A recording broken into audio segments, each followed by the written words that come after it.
Welcome to our deep dive exploring mind calm meditation. We'll be taking a look at Sandy Newbigging's book, Mind Calm. The promise of inner peace and stress management, through these techniques really intrigued me. Meditation can be a little intimidating. Well, the desire for peace is something we all share, and Newbigging's method really stands out because it's so practical, so it makes meditation less scary for people who might find the traditional ways a bit much. It's true. He actually talks about the reasons people avoid meditation, like not having enough time or thinking you need to silence every single thought. I definitely relate to that. My mind's always racing. He uses a great analogy comparing stress to a bathtub filling up with water. You know, that overwhelmed feeling of a chaotic mind. Oh, I get that. So what's his answer to this overflowing tub? He calls it conscious awareness life meditation, or calm and calm. And the good news is it doesn't require you to completely stop thinking. It's more about developing this gentle awareness of the present moment, even when your mind's active. So calm, does that stand for something? It does. It stands for conscious awareness, acceptance, letting go, and meditation. These are the building blocks of his technique. Interesting.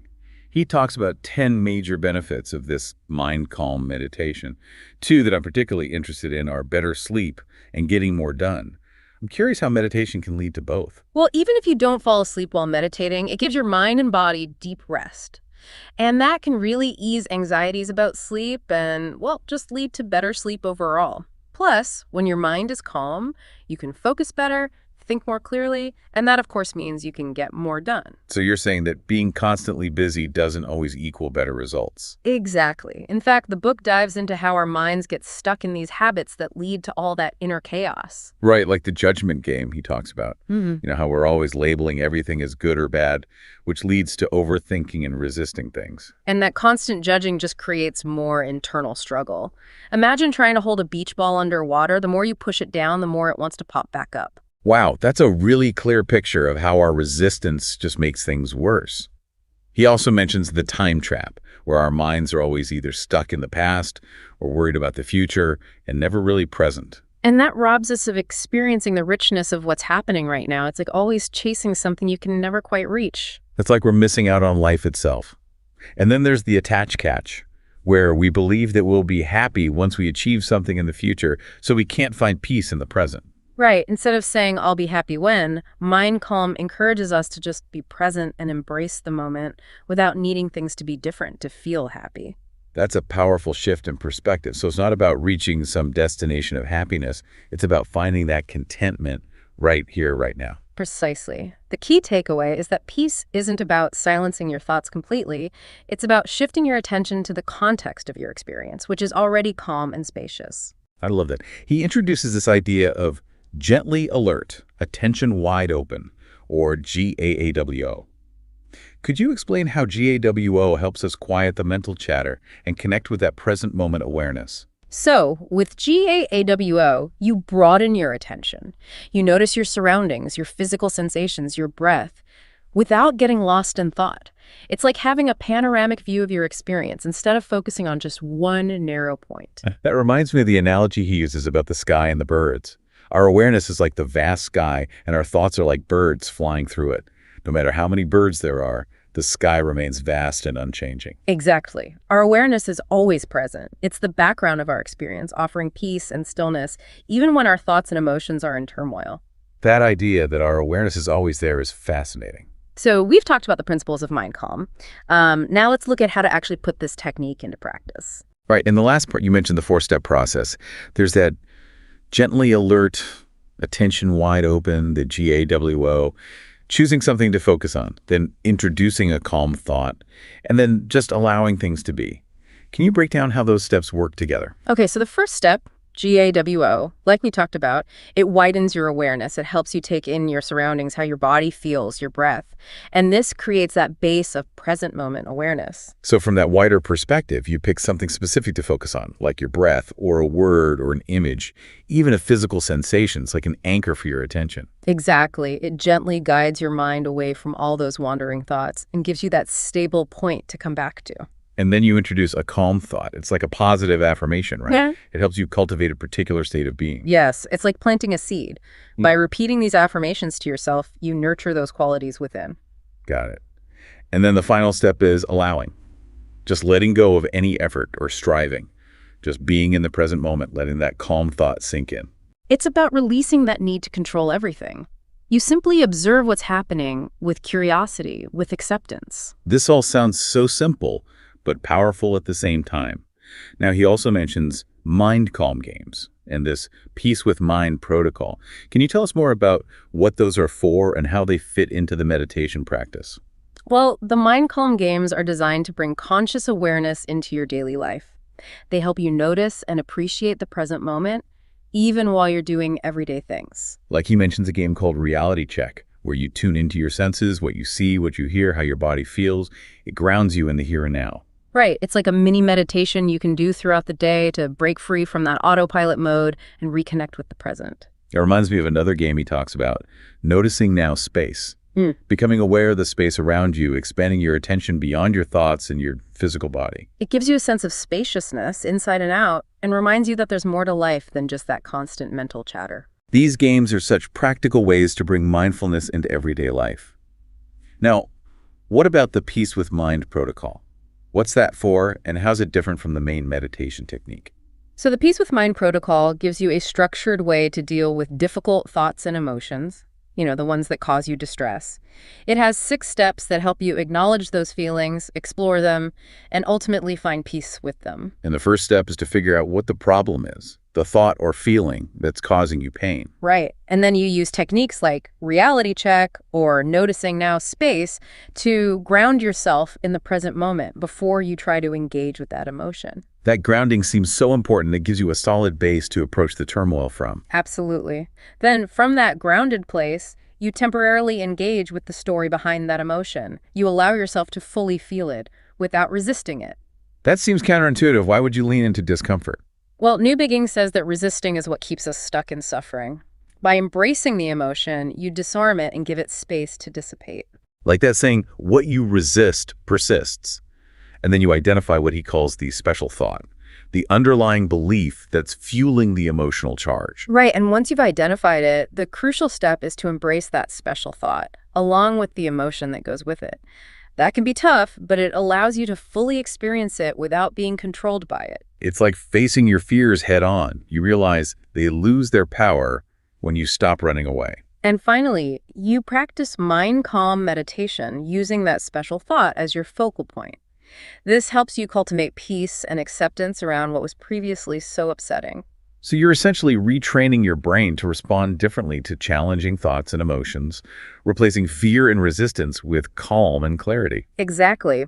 This protocol can help you navigate all sorts of difficulties, from problems in relationships and money worries to health concerns and career setbacks. It's like a versatile tool for finding inner peace, no matter what's happening around you. Now, he also talks about intriguing meditation happenings. Can you tell us more about what those are and how we should approach them? Sure. Happenings are a whole range of experiences that can come up while you're meditating. Things like memories surfacing, strange images, a sudden rush of thoughts, emotional releases, or even physical sensations. That sounds like quite a variety. It seems like meditation can bring up stuff that's buried deep down. It can. But he assures us that these happenings are nothing to worry about. They're actually a sign that the practice is working. Like they're a release of pent-up stress and tension, making way for deeper peace and clarity. Right. The key is to approach them with acceptance, without resistance. You just observe them, you don't judge them, and you let them come and go like waves on the ocean. It's about having a kind of detached but compassionate awareness of your inner world. Now, he recommends aiming for 2 or 3 meditation sessions a day, each lasting 10 to 20 minutes. But he knows that it can be tough to find the time. So what does he suggest for fitting this into your busy schedule?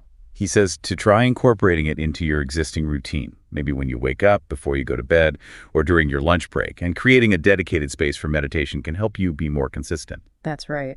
And he emphasizes using specific calm thoughts for different areas of your life. Can you give us some examples of those affirmations and what they're supposed to do? He mentions OM connection, which you focus on the soles of your feet. It reminds you of your connection to everything around you.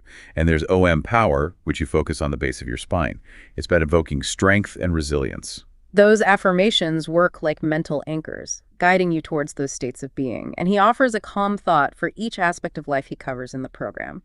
Joy, peace, love, truth, clarity, wisdom. It's like they provide a framework for aligning your inner world with what you want to experience in life. So let's recap what we've covered in this part about putting mind calm into action.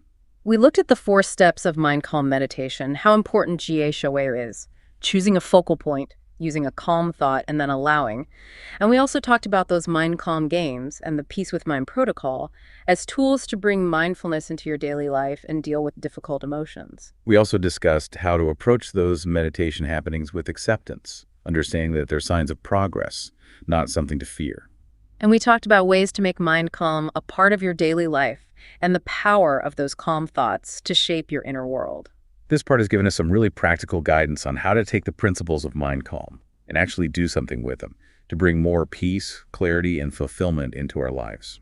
Okay, so we've explored the foundations and the practices of mind calm meditation.